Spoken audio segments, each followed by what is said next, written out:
So student, आप लोगों का स्वागत है इंटेलिजेंट एरा चैनल के अंदर।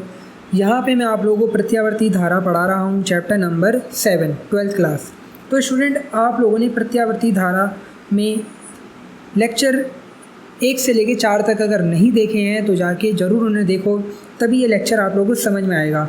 ठीक है, सारे के सारे लेक्चर अवेलेबल हैं। आप प्लेलिस्ट में जाएंगे, डिस्क्रिप्शन में लिंक भी दे दूँगा, वहाँ जाके ज़रूर चेक कर लेना। इसके बाद आप 5वां लेक्चर देखेंगे। ठीक है, अब इससे पहले के लेक्चर में मैंने आप लोगों को डिफ़ाइन करा था प्रत्यावर्ती परिपथ। प्रत्यावर्ती परिपथ के अंदर हमने देखा था 7 प्रकार के परिपथ होंगे, जिसमें मैंने आप लोगों को ये आर परिपथ जो है ये करा दिया था। और हमने देखा था आर परिपथ में जो प्रत्यावर्ती वोल्टेज और धारा रहते हैं ये दोनों समान ही कला में रहते हैं। समान कला का मतलब भैया जिस दिशा में धारा चल रही होगी वहीं आपका क्या रहेगा, प्रत्यावर्ती विभवांतर भी रहेगा या वोल्टेज भी रहेगा। लेकिन अब हम नेक्स्ट सर्किट के बारे में बात करते हैं। तो आप लोगों की आज की जो हेडिंग होने वाली है वो होने वाली है सेकंड हेडिंग, जिसको हम कहेंगे कैपिटल एल परिपथ। ठीक है स्टूडेंट, बहुत से हमारे ऐसे स्टूडेंट हैं उत्तराखंड बोर्ड के जो मुझसे ये कह रहे हैं, वैसे तो देखो हम यूपी बोर्ड, उत्तराखंड बोर्ड सबको कवर कर रहे हैं यहाँ पे। ठीक है, एनसीईआरटी के अकॉर्डिंग काम कर रहे हैं, तो जितने भी बोर्ड हैं हमारे वो सब आ रहे हैं।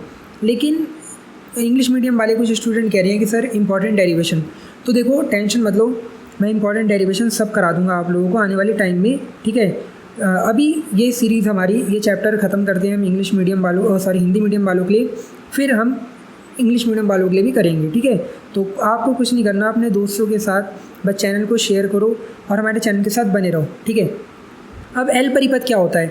तो एल परिपथ में क्या होता है, जब हम लोग केवल प्रेरकत्व कुंडली को प्रत्यावर्ती वोल्टेज से जोड़ देते हैं। किसको जोड़ देते हैं? प्रेरकत्व को। ठीक है, परिभाषा वही है। लेक्चर आपने अगर आप देख पा रहे होंगे, यहाँ मैंने लिखवा रखी होगी आर परिपथ में, तो इसमें भी नहीं लिखवा रखी, कोई बात नहीं। ठीक है, एल परिपथ में केवल प्रेरकत्व को यानी कि कुंडली को, समझ रहे हो ना, कुंडली को जब हम प्रत्यावर्ती धारा परिपथ के साथ जोड़ देंगे, ठीक है, तब हम लोग कहेंगे कि भैया वो परिपथ क्या है, एल परिपथ है। किस तरीके से डिफाइंड होता है, मतलब कैसे बनेगा वो मैं बताता हूँ। ये मान लो एक कुंडली है, ठीक है, और इसको मैंने एक प्रत्यावर्ती धारा परिपथ के साथ जोड़ दिया, तो अब यही परिपथ जो है मेरा वो क्या कहलाएगा, ये परिपथ मेरा कहलाएगा एल परिपथ। ठीक है, यहाँ धारा आई जा रही है और इसके सिरों पे वोल्टेज वी एल मान लिया हमने। कितना वोल्टेज है? वी एल, और साइन ओमेगा टी की फॉर्म में वोल्टेज लगा हुआ है। क्लियर? तो अब यहाँ पे आपको करना क्या है, आपको फिर से वही देखना है कि यार धारा और वोल्टेज समान कला में है या कुछ चेंज हो रहा है। तो इसके लिए आपको करना क्या है, ये जो आपको दिया हुआ है इसे इक्वेशन 1 मान लो। भैया हमने अपनी तरफ से वोल्टेज लगाया, मुझे पता है वोल्टेज किस कला में जा रहा है, मतलब क्या है इसका एंगल। अब मैं धारा को और देख लूँ बस, तो मुझे पता चल जाएगा। तो कैसे पता चलेगा? देखो, आपको पता है कि यहाँ पे लगा हुआ है प्रेरकत्व। ठीक है, और छठे चैप्टर में, वैसे मैंने अभी यहाँ पढ़ाया नहीं है, लेकिन आप लोगों ने पढ़ा होगा कि छठे चैप्टर में यानी कि ईएमएफ वाले चैप्टर के अंदर अगर हम लोग एक कुंडली लगा देते हैं सर्किट में और धारा चेंज होती रहती है, धारा चेंज होती रहती है, और यहाँ पे हो रही है धारा चेंज, क्यों हो रही है? बिकॉज प्रत्यावर्ती वोल्टेज लगा है, तो धारा भी कौन सी आएगी? प्रत्यावर्ती धारा। तो धारा चेंज हो रही है मतलब फ्लक्स चेंज हो रहा है। क्यों? हम पढ़ के आए हैं फ्लक्स समानुपाती धारा।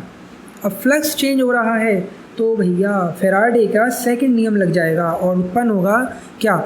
उत्पन्न होगा भैया ईएमएफ, प्रेरित ईएमएफ। ठीक है, तो यहाँ पे सबसे पहले आप लिखेंगे E इज इक्वल टू, यानी कि प्रेरित ईएमएफ, प्रेरित EMF is equal to minus का L d i upon d t. ये पढ़ के आए हैं आप लोग स्वप्रेरण की घटना से।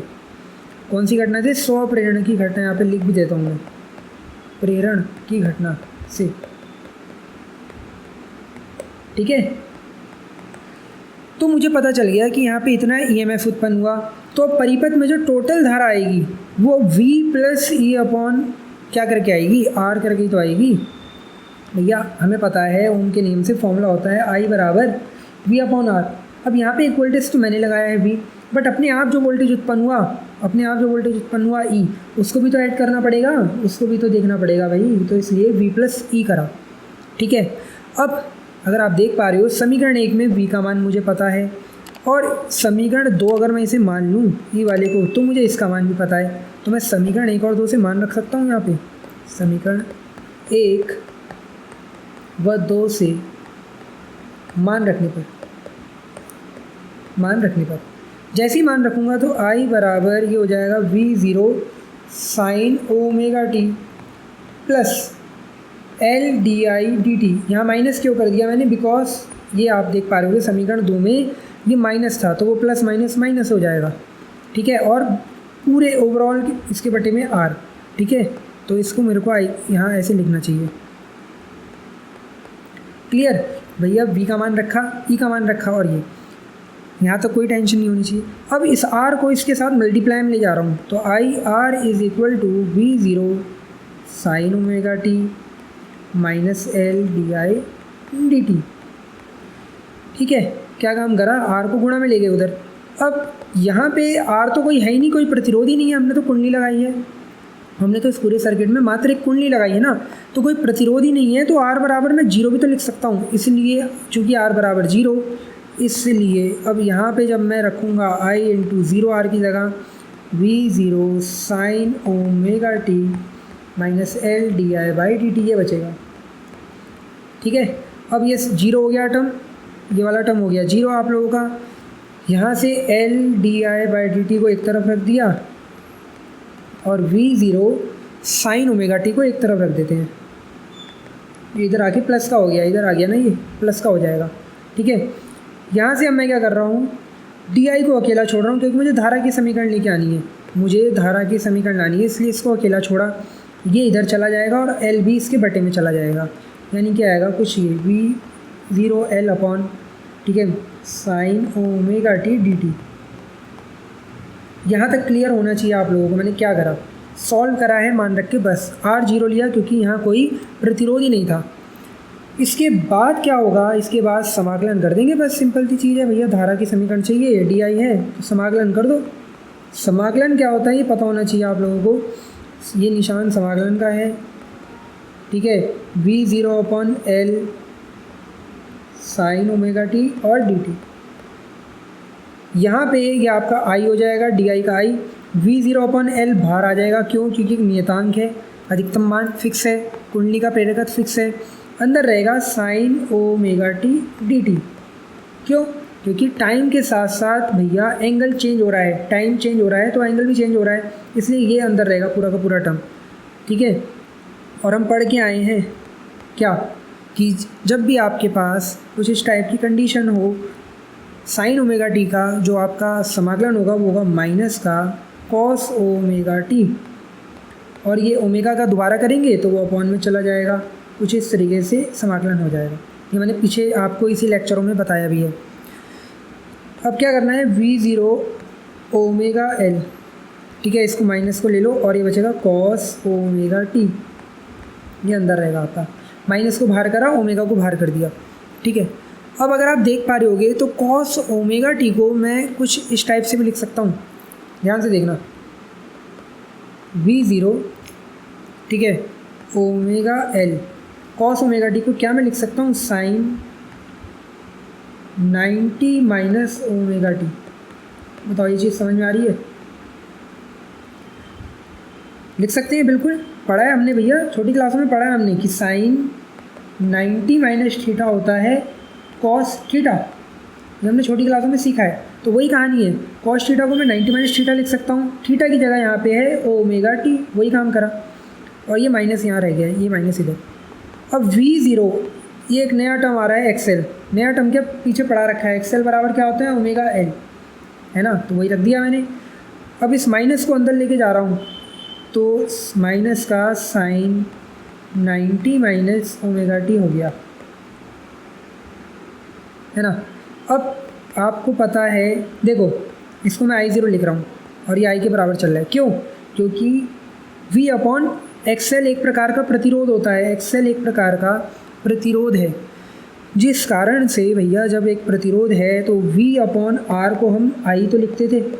अब यहाँ पे शक्ल थोड़ी चेंज हो रही है, ये V0 है और ये एक प्रतिरोध है एक्सेल, तो I0 बोल दिया अधिकतम धारा, अधिकतम वोल्टेज के लिए। और ये एक और फॉर्मूला आपका ट्रिग्नोमेट्री का देखो यहाँ यूज़ हो रहा है, क्या है, मैं लिख देता हूँ यहाँ पे साइड में साइन माइनस साइन, सॉरी आप इसको ऐसे ही लिखो, ये बराबर माइनस साइन थीटा, यानी कि इस माइनस को मैं अंदर एंगल के ले जा सकता हूँ। तो वही चीज़ मैं यहाँ कर रहा हूँ, ये माइनस आपका ये अंदर जाएगा, जब अंदर जाएगा तो आप क्या हो जाएगा साइन ओमेगा टी को करेगा प्लस और माइनस 90 डिग्री। ठीक है, तो ये आपकी आएगी धारा की समीकरण जैसे 3 मान लिया मैंने। अब आप ध्यान से देखो समीकरण नंबर 1 को देखो। समीकरण 1 में साइन का जो कोण है वो ओमेगा टी है, लेकिन धारा के समीकरण को जब हमने देखा तो ये ओमेगा टी माइनस 90 हो गया। इसका मतलब आपका जो कोण है वो 90 डिग्री पीछे चल रहा है, माइनस है ना, 90 डिग्री पीछे चल रहा है। ठीक है, और पीछे चलने को हम लोग कहते हैं पश्चिगामी। तो इसलिए एल परिपथ के अंदर, एल परिपथ में क्या होता है, जो धारा है वो वोल्टेज से, प्रत्यावर्ती धारा वोल्टेज से 90 डिग्री, प्रत्यावर्ती धारा वोल्टेज से 90 डिग्री कला में क्या होगी, पश्चिगामी। ठीक है, पश्चिगामी होगी। समझ गए क्यों पश्चिगामी होगी? क्योंकि धारा की समीकरण भैया आप देख रहे हो माइनस आ रहा है, माइनस का मतलब पश्चिगामी और कितना 90 डिग्री। तो यहाँ पता चल रहा है हम लोगों को। और वेक्टर आरेख के थ्रू अगर मैं इसको देखूँ, अगर मैं इसको वेक्टर आरेख के थ्रू देखूँ तो क्या मैं इसको ऐसे लिख सकता हूँ, देखो ये हमारा VL हो गया, VL मतलब वोल्टेज, और अगर धारा इससे पश्चिगामी है और वो भी कितना 90 डिग्री, तो क्या मैं ऐसे दिखा सकता हूँ धारा को। देखो 90 डिग्री अगर मैं इसको देखूँ तो ये ऐसे है और ये ऐसे है, तो 90 डिग्री का कोण बन रहा है और साफ पता चल रहा है धारा नीचे की तरफ है। क्लियर, समझ गए ये चीज़ है ना। तो यहाँ पे आपको इस तरीके से याद रखना है कि भैया क्या होता है, ये लाइन याद रखनी है बिल्कुल दिमाग में। एल परिपथ में वोल्टेज 90 डिग्री, सॉरी धारा 90 डिग्री वोल्टेज से पश्चिगामी होती है। ठीक है, तो इस वीडियो में मैंने आपको एल परिपथ कराया। नेक्स्ट वीडियो में मैं आप लोगों को दूसरा परिपथ कराऊंगा और ऐसे ही आगे बढ़ते रहेंगे। वीडियो छोटी ही रख रहा हूँ मैं जानबूझ के, ताकि हर एक सर्किट आप ढंग से समझ पाओ और ज़्यादा बोरिंग भी नहीं हो। ठीक है, इसलिए अलग अलग वीडियो बना देंगे, हर एक सर्किट के लिए अलग वीडियो बना देंगे। ठीक है, आपको करना क्या है, आपको अपने दोस्तों के साथ शेयर करनी है वीडियो को, चैनल को सब्सक्राइब करना है और बेल आइकन को दबा दो यार। ठीक है, बेल आइकन को दबाओ ताकि नोटिफिकेशन जो है ना वो आपको एकदम मिल जाए वीडियो की। ठीक है स्टूडेंट, तो ऐसे ही हमारे साथ बने रहें। Thank you for watching this video.